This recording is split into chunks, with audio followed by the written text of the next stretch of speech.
Good morning everyone. जैसा कि आप लोग को पता है, हमारा जो न्यू चैप्टर है क्लास 10th का हिंदी साहित्य का जो फर्स्ट बुक है गोधूली, उसका जो थर्ड चैप्टर है उसका नाम है भारत से हम। आपको दिख रहा होगा हमारा प्यारा सा भारत।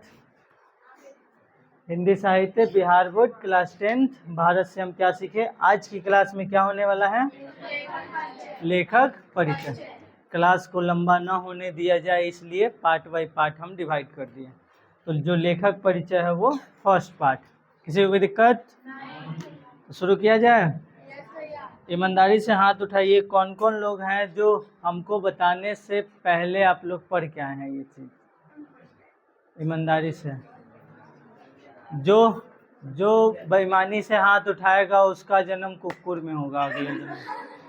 साइलेंस। हाँ चलो नीचे करो। कुछ बोल रहा था तुम।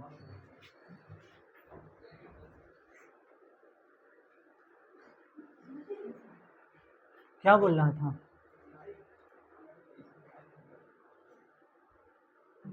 कुछ बोलने का कोशिश कर रहा था, बोलो। साइलेंस। किसी के पास एक एक्स्ट्रा पेन है तो हमको दे दीजिए। What are you doing man? क्या कर रहा है ये? मेरे हाथ में आ गया है। चलो देखो इधर, ये हम सबका स्क्रीनशॉट आप लोगों के समक्ष लाए हुए हैं। ये हमारे ब्लैक एंड वाइट फोटो है मैक्स मूलर जी का। किनका है फोटो? Max Muller. इस चैप्टर के लेखक कौन है? मैक्स। थोड़ा स्लो बोलिएगा ताकि आवाज़ ज़्यादा ना आए। देखो मैक्स मूलर के जो इसमें जो लेखक परिचय है उस चीज़ को पढ़ते हैं। इसमें चैप्टर के बारे में दिया होगा, कुछ मैक्स मूलर की जीवनी के बारे में दिया होगा, उनका नाम, उनका बचपन, उनकी शिक्षा, ये सब चीज़ दिया हुआ होगा। सबसे पहले विश्व विख्यात विद्वान फ्रेडरिक मैक्स मूलर। इनका पूरा नाम क्या था? फ्रेडरिक मैक्स मूलर, ठीक है। का जन्म आधुनिक जर्मनी के डेसाउ नामक नगर में 6 दिसंबर 1823 ईस्वी में हुआ। इस एक लाइन से आपको बहुत क्वेश्चन देखने को मिलेगा। सबसे पहला उनका नाम, पूरा नाम। दूसरा उनका जन्म किस देश में, किस शहर में? डेसाउ नामक शहर में। कब? 6 दिसंबर 1823। किसी को कोई दिक्कत नहीं होना चाहिए, ठीक है। जब मैक्स मूलर 4 वर्ष के हुए, कितने वर्ष के हैं? उनके पिता विल्हेल्म मूलर नहीं रहे। उनके पिता का नाम? उनका देहांत हो गया, यानी डेथ कर गए। कब? जब मैक्स मूलर 4 साल के ही थे, उसी समय। पिता के निधन के बाद उनके परिवार की आर्थिक स्थिति बहुत ही दयनीय हो गई। अब देखो, जो हम लोग का समाज है वो पितृसत्तात्मक समाज है, यानी जो पिता है वो कमा कर लाएगा, बाकी सब लोग उसका भोज करेंगे। लेकिन जब अब उनका तो देहांत हो गया, तो सबसे पहला कमी जो होता है वो पैसों की कमी होता है, आर्थिक स्थिति खराब हो जाता है। अब भाई कोई भूख से पहले जिए, खाना पीना खाए, उसके बाद ही ना कुछ करे, जिंदा ही नहीं रहेगा तो क्या करेगा। तो आर्थिक स्थिति बहुत दयनीय हो गई। फिर भी मैक्स मूलर की शिक्षा दीक्षा बाधित नहीं हुई। तो वो भले एक टाइम खाना कम कर दिए लेकिन शिक्षा को नहीं छोड़े। शिक्षा दीक्षा में कोई बाधा नहीं हुआ। बचपन में ही वे संगीत के अतिरिक्त ग्रीक और लैटिन भाषा में निपुण हो गए। ग्रीक और लैटिन, ये दोनों भाषा जो है उस समय, आज का जो जर्मनी है वो बहुत छोटा है। पहले का जो जर्मनी था फर्स्ट वर्ल्ड वार के दौरान, वो बड़ा जर्मनी था। ये ग्रीक और लैटिन, ग्रीक जो है ग्रीस का है, और लैटिन भी पहले कोई एक देश था जिसका लॉ से नाम था, वही बाद में जर्मनी में चेंज हो गया उसका नाम। जर्मनी का पुराना नाम किसी को याद है? जैसे इसका अभी किससे युद्ध हुआ था?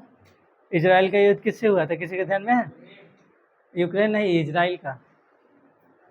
अरे ये ईरान। ईरान का पुराना नाम फारस है, ईरान का पुराना नाम क्या है? फारस। और उसी के नाम पर ईरान के साथ जो सटा हुआ समुद्र है उसका नाम है फारस की खाड़ी। उसी तरह से जर्मनी का भी एक पुराना नाम है कोई। तो ये दोनों भाषा में कौन निपुण हो गया? Max Muller. दोनों भाषा। अब आम भाषा रहता है, जैसे मान लो हम लोग पढ़ रहे हैं तो हम लोग के साथ हिंदी चलता है, इंग्लिश चलता है। मान लो किसी का मन हुआ अच्छा है तो उर्दू भी सीख लिया, कोई भोजपुरी भी सीख लिया। तो इस तरह से भाषा में निपुण हो गए थे तथा लैटिन में कविताएं भी लिखने लगे थे। आपको पता होगा केमिस्ट्री में लैटिन भाषा का बहुत ज़्यादा प्रयोग है। आप बता सकते हैं कि सोना जो है, सोना उसका सिंबल AU क्यों है? सोना गोल्ड बोलते हैं उसको, तो जी होना चाहिए था। गोल्ड बोलते हैं तो जी होना चाहिए था ना। इंग्लिश में क्या होता है? गोल्ड, तो जी होना चाहिए था सिंबल। AU क्यों होता है? लैटिन भाषा में सोना को ऑरम बोलते हैं। लैटिन भाषा में सोना को क्या बोला जाता है? वहीं से AU सिंबल आया। सिल्वर, तो सिल्वर का ऐसा ही होना चाहिए या फिर SL होना चाहिए, लेकिन सिल्वर को AG क्यों लिखते हैं? लैटिन भाषा में सिल्वर का नाम है अर्जेंटम। क्या नाम है? इसलिए अर्जेंटम से आया है AG। तो लैटिन भाषा बहुत ज़्यादा महत्वपूर्ण था। जिस तरह से आज इंग्लिश का दबदबा है, उसी तरह से आज से 100 साल पहले लैटिन भाषा और ग्रीक भाषा का दबदबा था। आज बहुत सारे देश इंग्लिश का प्रयोग कर रहे हैं, उससे पहले बहुत सारे लोग लैटिन का प्रयोग करते थे। आगे देखो, लैटिन में कविताएं भी लिखने लगे थे। मैक्स मूलर जो थे लैटिन भाषा में कविताएं भी लिखने लगे। जैसे मान लो इसमें किसी को शायरी का बहुत शौक होगा तो वो धीरे धीरे शायरी लिखने लगेगा। तो शायरी लिखते लिखते एक समय एक आध को मान लो ऐसे ही बोलेगा, कोई क्लिप काट करके उसका डाल देगा, वायरल हो जाएगा, वहाँ से कवि बन जाएगा वो। तो मौका मिलने की देर है, तो वो भी क्या करने लगे? लैटिन भाषा में कविताएं लिखने लगे। ठीक है। 18 वर्ष की उम्र में लिपजिंग विश्वविद्यालय में उन्होंने संस्कृत का अध्ययन आरंभ कर दिया। इस विश्वविद्यालय का नाम याद रखना होगा आपको, लिपजिंग। कौन सा विश्वविद्यालय? लिपजिंग विश्वविद्यालय में उन्होंने किस सब्जेक्ट का अध्ययन शुरू किया? संस्कृत का अध्ययन आरंभ कर दिया। उन्होंने हितोपदेश, क्या है? हितोपदेश का जर्मन भाषा में अनुवाद प्रकाशित करवा। ये कोई बुक का नाम हमको लग रहा है। उन्होंने हितोपदेश का जर्मन भाषा में अनुवाद प्रकाशित करवाया। जैसे भाषा चेंज किया जाता है, हम लोग का जो व्याकरण का बुक है या फिर भगवद गीता, भगवद गीता जो ओरिजिनली है वो किस भाषा में लिखा गया? संस्कृत में। लेकिन आजकल हिंदी में भी आ रहा है, तो क्या हो गया? वो चेंज हो गया। तो हितोपदेश का उन्होंने जर्मन भाषा में क्या करवाया? अनुवाद करवाया, चेंज। इसी समय उन्होंने कठ और केन आदि उपनिषदों का जर्मन भाषा में अनुवाद किया तथा मेघदूत का जर्मन पदानुवाद भी किया। जैसे अनुवाद का मतलब क्या है कि लाइन बाय लाइन उसका चेंज कर देना मीनिंग। जैसे मान लो कोई चीज़ संस्कृत में बोला जाता है, कोई एक लाइन याद है? कोई बोल सकता है? अहम गच्छामि, मैं जा रहा हूँ, यही होता है गच्छामि। आगच्छामि का आना, हाँ ठीक है। अहम गच्छामि, अहम यानी कि मैं जा रहा हूँ। ठीक है, तो ये एक लाइन हो गया, तो इसको बोलते हैं अनुवाद। लेकिन कोई एक पैराग्राफ बोल दिए हम तो, और उसका मीनिंग हिंदी में अपने मन से बता दिए कि हाँ इसका मीनिंग ये होता है, तो उसको बोलते हैं पदानुवाद। यानी एक पद को लेकर के उसका अनुवाद कर देते हैं, तो वही क्या हो जाता है? पदानुवाद। और लाइन बाय लाइन अगर कर रहे हैं तो वो अनुवाद। ठीक है, तो उन्होंने किस किस को चेंज किया? सबसे पहले हितोपदेश का जर्मन भाषा में अनुवाद कराया। उसके बाद कठ और केन जो उपनिषद है, कठ और केन क्या है? उसका अनुवाद करवाया किस भाषा में? ठीक है। मेघदूत एक बुक का नाम है, उसका भी जर्मन भाषा में वो पदानुवाद करवाए। किसी को कोई दिक्कत? आगे देखिए, मैक्स मूलर उन थोड़े से पाश्चात्य विद्वानों में अग्रणी माने जाते हैं जिन्होंने वैदिक तत्व ज्ञान को मानव सभ्यता का मूल स्रोत माना है। मैक्स मूलर जो है वो क्या है कि जो भी उस समय के विद्वान थे उसमें सबसे आगे में से माना जाए, जैसे फर्स्ट सेकेंड थर्ड, मान लो टॉप 10 में माने जाते हैं ऐसे। मैक्स मूलर उन थोड़े से पाश्चात्य विद्वानों में अग्रणी माने जाते हैं, यानी दो चार को आगे होंगे। जिन्होंने वैदिक तत्व ज्ञान को मानव सभ्यता का मूल स्रोत माना है। जैसे आजकल हमारे भारत में क्या है कि कहा जाता है कि भारत का अस्तित्व कुरान से नहीं है, भारत का अस्तित्व ताजमहल से नहीं है, राम मंदिर से, ऐसा बोला जाता है।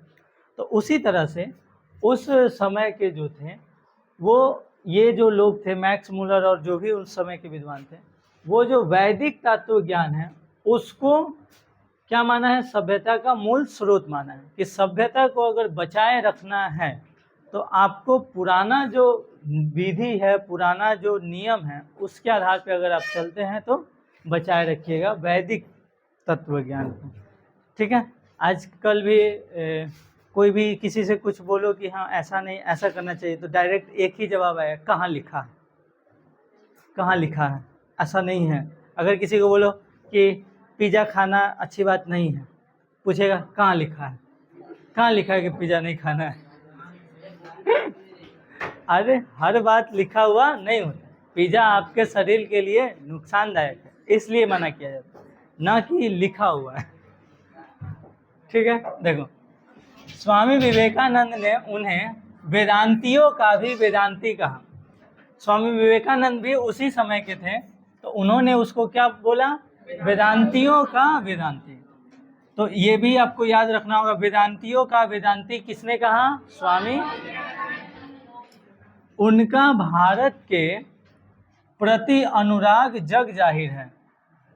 जो स्वामी विवेकानंद है उनका भारत के प्रति क्या अनुराग जग जाहिर है, यानी भारत से प्रेम उनका अनंत है। जैसे एक केस हुआ था पेरिस में कि या फिर कहीं जाना था, कहीं गए थे, स्वामी विवेकानंद को बुलाया गया था, तो वो वहाँ गए, तो अंग्रेज सब उनको बेइज्जती करने के लिए क्या किए कि पहले जो भगवत गीता है ये तो भारत से थे और भगवा पहनते थे, हिंदू धर्म से थे, सुनो। तो वो क्या किए कि जो अंग्रेज सब था वहाँ पर गए, ये कोई प्रोग्राम था, तो वो सब भगवत गीता को सबसे नीचे रख दिया, उसके बाद कुरान, फिर और कोई, और सबसे ऊपर बाइबल को रखा। क्रिश्चियन लोग रहते हैं अंग्रेज में, अंग्रेज लोग ज़्यादातर क्रिश्चियन ही है, तो क्रिश्चियन का जो पवित्र ग्रंथ है वो बाइबल है, तो वो क्या किया, बाइबल को ऊपर रखा। तो वो जानबूझकर पूछा, देखिए तो बुक का जो अरेंजमेंट किया वो सही है कि नहीं है। तो स्वामी विवेकानंद जी क्या बोले, अब कोई कहता कि अगर हम कोई नॉर्मल व्यक्ति रहता तो वो कहता हमारा बुक नीचे रख दिया है, क्या बोलता, हमारा बुक नीचे रख दिया, ये गलत बात है, हमारा बुक ऊपर करो। उन्होंने क्या किया, आप एकदम सही रखे हैं, भगवत गीता को नीचे रख करके आप बहुत अच्छा किए हैं। अगर हम भगवत गीता को हटाते हैं तो बाकी सब बुक गिर जाएगा, यानी कि बाकी सभी बुक का आधार भगवत गीता ही है। अगर भगवत गीता नहीं होता तो बाकी कोई बुक नहीं खड़ा रह पाएगा। तो ये उनका सोच था। उनका ये भी एक था कि जब एक खाना खाने गए थे, कोई बुलाया था, शायद इंग्लैंड के प्रधानमंत्री के साथ, तो वो सब तो चम्मच से खाने वाला, कांटा छुरी ये सब लेकर के, और हम लोग हाथ से खाने वाले। तो वो कह रहे हैं कि आप हाथ से खाते हैं, ये जो मेरा हाथ है और आपका जो वो चम्मच है वो न जाने कितनों के मुंह में गया है, लेकिन ये जो मेरा हाथ है ये सिर्फ मेरे मुंह में गया है। तो ये हाइजीन का ध्यान रखना होता है। तो हम लोग का जो संस्कार है वो बहुत ज़्यादा दूरदर्शी है। आजकल कोरोना के समय में आकर के सबको पता चला है कि हाँ हम लोग का संस्कार सबसे अच्छा है, हाथ मिलाने से अच्छा प्रणाम करना है। ठीक है, चलो, तो ये सब सिचुएशन है। धीरे धीरे जैसे जैसे आगे जाओगे कुछ कुछ कहीं कहीं से कुछ कुछ कहानी आते रहेगा, और ये सब अब हमको भी नहीं पता है कि रियल घटना है कि नहीं। जब उनका बुक पढ़ेंगे, जीवनी पढ़ेंगे तो ज़्यादा पता चलेगा। हम भी कहीं पढ़े हैं, कोई सर बताए हैं तो हम आप लोग को बता रहे हैं, जीवनी तो हम उनका पढ़े नहीं हैं अभी। ठीक है। उन्होंने भारतवासियों के पूर्वजों की चिंतन राशि को, क्या हुआ, चिंतन राशि को यथार्थ रूप में लोगों के सामने प्रकट किया। कौन, विवेकानंद और ये मैक्स मुलर, दोनों। जो विवेकानंद है उनका प्रेम भारत के प्रति जग जाहिर है। उन्होंने भारतवासियों के पूर्वजों की चिंतन राशि को यथार्थ रूप से लोगों के सामने प्रकट किया, यानी बिना कोई स्वार्थ के वो लोगों के सामने उस चीज़ को क्या किया, दर्शाएं। उनके प्रकांड पांडित्य से प्रभावित होकर साम्राज्ञी विक्टोरिया ने 1868 ईस्वी में उन्हें अपने ऑसबोर्न प्रासाद में ऋग्वेद तथा संस्कृत के साथ यूरोपियन भाषाओं की तुलना आदि विषयों पर व्याख्यान देने के लिए आमंत्रित किया था। विवेकानंद जी को कौन आमंत्रित किया था? सामग्री विक्टोरिया। किसने आमंत्रित किया था? कब? 1868 ईस्वी में। किसने बुलाया था? सामग्री विक्टोरिया। किस लिए बुलाया था? ऋग्वेद तथा संस्कृत के साथ यूरोपियन भाषाओं की तुलना में कि कौन सा भाषा ज़्यादा बेटर है, कौन सा भाषा अच्छा है, किसमें क्या कमी है, क्या खूबी है, इसलिए ठीक है आमंत्रित किया था। उस भाषण को सुनकर विक्टोरिया इतनी प्रभावित हुई कि उन्हें नाइट की उपाधि प्रदान कर दी। नाइट क्या होता है? रात वाला नाइट नहीं है, ये कोई दूसरा है। हाँ, क्या है? नाइटिंगल। ये कोई उपाधि है, जैसे हमारे देश में कुछ, जैसे सरदार की उपाधि सरदार वल्लभ भाई पटेल को दिया गया था, इस तरह से बापू की उपाधि महात्मा गांधी को, उसी तरह से ये विक्टोरिया जो है नाइट की उपाधि किसको दे दी है? स्वामी विवेकानंद। अब ये नाइट का अर्थ हमको शब्दार्थ में हो सकता है तो मिलेगा। उपाधि प्रदान कर दी, किंतु उन्हें यह पदवी अत्यंत तुच्छ लगी और उन्होंने उसे अस्वीकार कर दिया। भारत भक्त, संस्कृतानुरागी एवं वेदों के प्रति अगाध आस्था रखने वाले फ्रेडरिक मैक्स मूलर का 28 अक्टूबर सन 1900 ईस्वी में निधन हो गया। सुनो, देखो, वो जो विक्टोरिया थी वो स्वामी विवेकानंद को नाइट की उपाधि दी, लेकिन नाइट का जो उपाधि है बहुत छोटे, जैसे मान लो आप यूपीएससी का एग्जाम देते हैं, आपको चपरासी बना दिया जाता है, तो ये गलत बात है। तो ये जो नाइट का उपाधि उनको मिला, ये बहुत तुच्छ लगा, यानी बहुत कम लगा उनके योग्यता के अनुसार, तो वो इसे ठुकरा दी। हमको नहीं चाहिए अपना नाइट, तुम खुद रखो, नाइट क्लब में जाना। कौन किसको धमकाया? आगे देखो, उन्होंने क्या किया? अत्यंत तुच्छ लगी इसलिए उसको अस्वीकार कर दिया। भारत भक्त, संस्कृतानुरागी एवं वेदों के प्रति अगाध आस्था, जो विवेकानंद थे वो भारत भक्त थे, संस्कृतानुरागी थे, यानी वो जो बोलते थे वो संस्कृत में बोलते थे। वेदों के प्रति अगाध आस्था, उनका जो आस्था था वो वेदों के प्रति बहुत ज़्यादा था, ठीक है, रखने वाले फ्रेडरिक मैक्स मूलर का। अच्छा, ये बात मैक्स मूलर के लिए हो रही है, शांत रहो। आमंत्रित किया था। उस भाषण को सुनकर विक्टोरिया इतनी प्रभावित हुई कि उन्हें नाइट की उपाधि प्रदान कर दी, किंतु इन्हें यह पद तुरंत उसलेगा अस्वीकार कर दिया। यहाँ पर स्वामी विवेकानंद का बात खत्म हो गया। भारत भक्त, संस्कृतानुरागी एवं वेदों के प्रति अगाध आस्था रखने वाले फ्रेडरिक मैक्स मूलर का 28 अक्टूबर सन 1900 ईस्वी में निधन, ठीक है। तो देखो, नाइट का उपाधि किसको दिया गया? स्वामी विवेकानंद। वो उसको अस्वीकार कर दिए क्योंकि वो तुच्छ था, ठीक है। उसके बाद फ्रेडरिक मैक्स मूलर जो थे वो भारत भक्त थे, संस्कृतानुरागी थे और वेदों के प्रति उनकी आस्था बहुत ज़्यादा थी, और उनका निधन कब हो गया? 28 अक्टूबर सन 1900 ईस्वी में निधन हो गया। किसी को कोई दिक्कत परेशानी नहीं होनी चाहिए। आगे देखो, प्रस्तुत आलेख वस्तुतः भारतीय सिविल सेवा यानी UPSC, union public service commission, Hindi में बोलते हैं भारतीय सिविल सेवा, हेतु चयनित युवा अंग्रेज अधिकारियों के आगमन के अवसर पर संबोधित भाषणों की श्रृंखला की एक कड़ी है। प्रथम भाषण का यह अविकल रूप से संक्षिप्त एवं संपादित अंश है, जिसका भाषांतर डॉक्टर भवानी शंकर त्रिवेदी ने किया।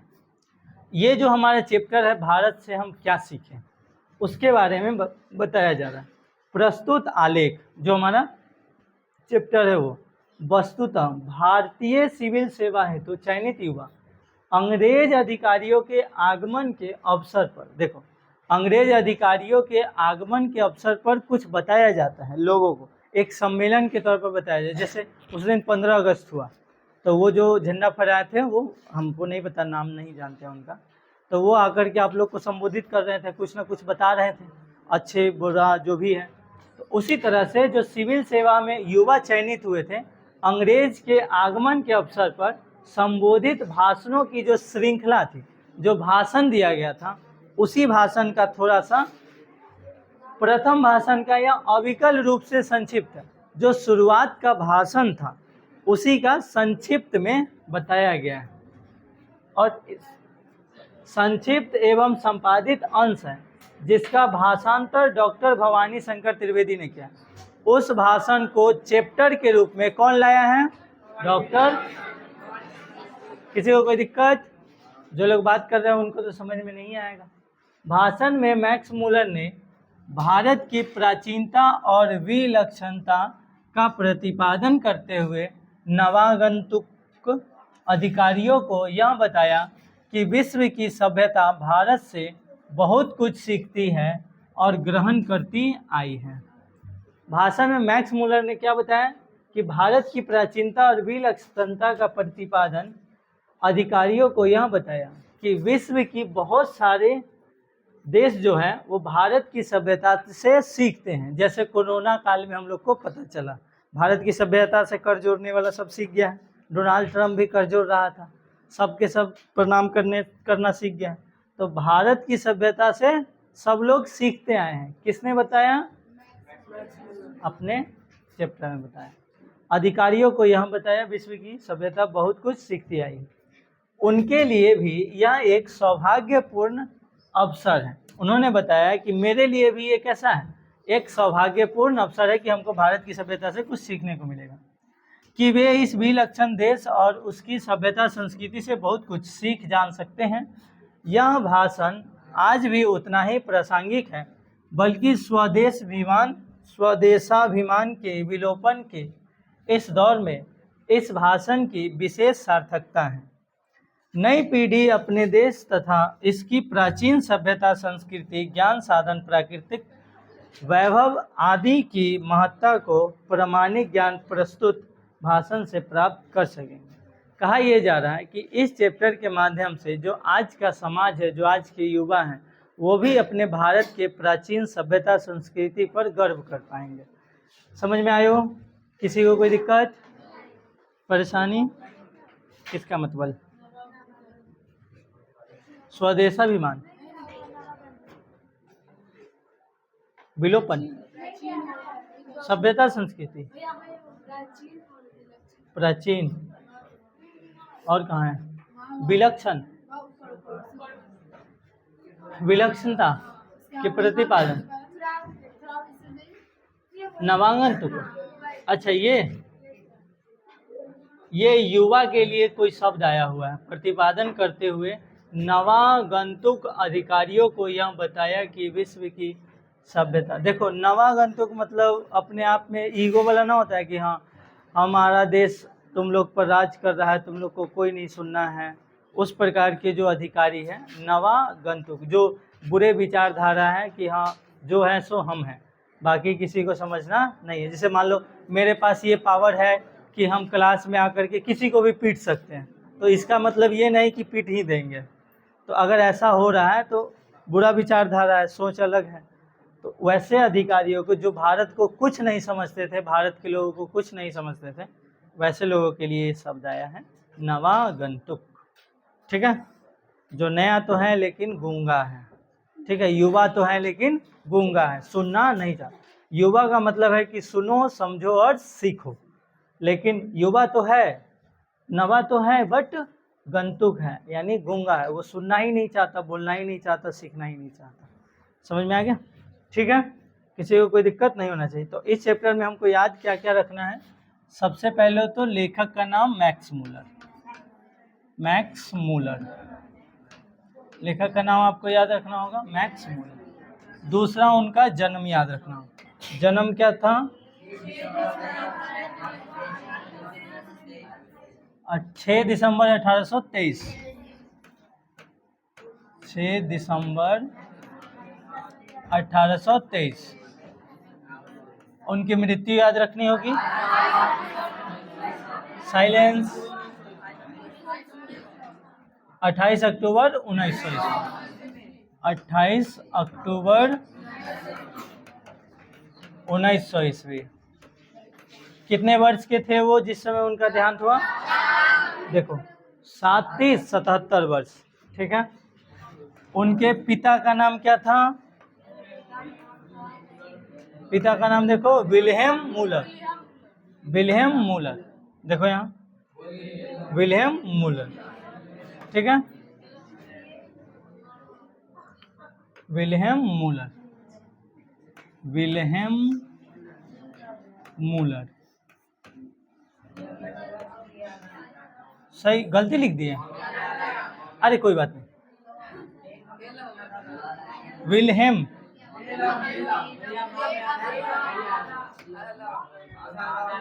आधेला तो लिखे शांत रहो। विहेलम है, विहेलम। ओह, दो बोला है, कोई बात नहीं। विल्हेलम। ठीक है, ये याद रखना है। और क्या याद रखना है? क्या? शांत रहो थोड़ा सा। और क्या याद रखने के लिए बोले? जन्म स्थान दिया इसमें? हाँ, शांत रहो। वो किस देश के थे? जर्मनी। किस देश के? जर्मनी में कौन सा गांव, नगर? कौन सा नगर? पिसाऊ, देसाऊ, देसाऊ। शांत रहो।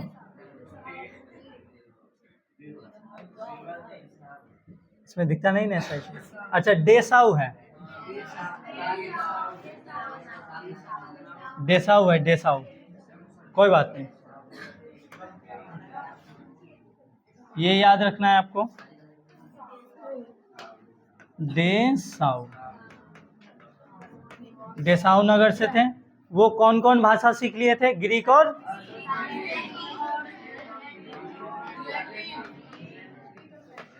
और लैटिन। वो कितने साल के थे तो उनके पिता का निधन हो गया था? कितने साल के थे? 4 साल के थे। ठीक है। उन्होंने कविता किस भाषा में लिखना शुरू किया? लैटिन भाषा में। ठीक है। माता का नाम आपको इसमें नहीं दिया हुआ है तो वो आपके गाइड में मिल सकता है या फिर आप सर्च कर सकते हैं। ठीक है, तो किसी को कोई दिक्कत नहीं होना चाहिए। फिलहाल आज के लिए इतना ही। थैंक यू, धन्यवाद, जय Hind. Like, share, comment and subscribe. बाकी ओए सुनो, बाकी आप लोग टीचर्स डे में अहम योगदान निभाइए क्योंकि आप लोग मैट्रिक में हैं, तो थोड़ा सा जल्दी कीजिएगा क्योंकि जो लोग इस बार कर रहे हैं वो नए हैं, उनके अंदर थोड़ा सा सब्र नाम का कमी है। ठीक है, तो आप लोग थोड़ा जल्दी जल्दी जमा कीजिए। और क्या बोल रहे थे, अगर आप कहीं स्कूल वगैरह जाते हैं, कहीं कोई नए लोगों से मिलते हैं तो अपने चैनल के बारे में, अपने कोचिंग के बारे में, इंस्टा और यूट्यूब ये सब के बारे में उनको बताइए। बाकी फ़िलहाल आज के लिए इतना ही। खुश रहो, आबाद रहो, इसी तरह से पढ़ते रहो।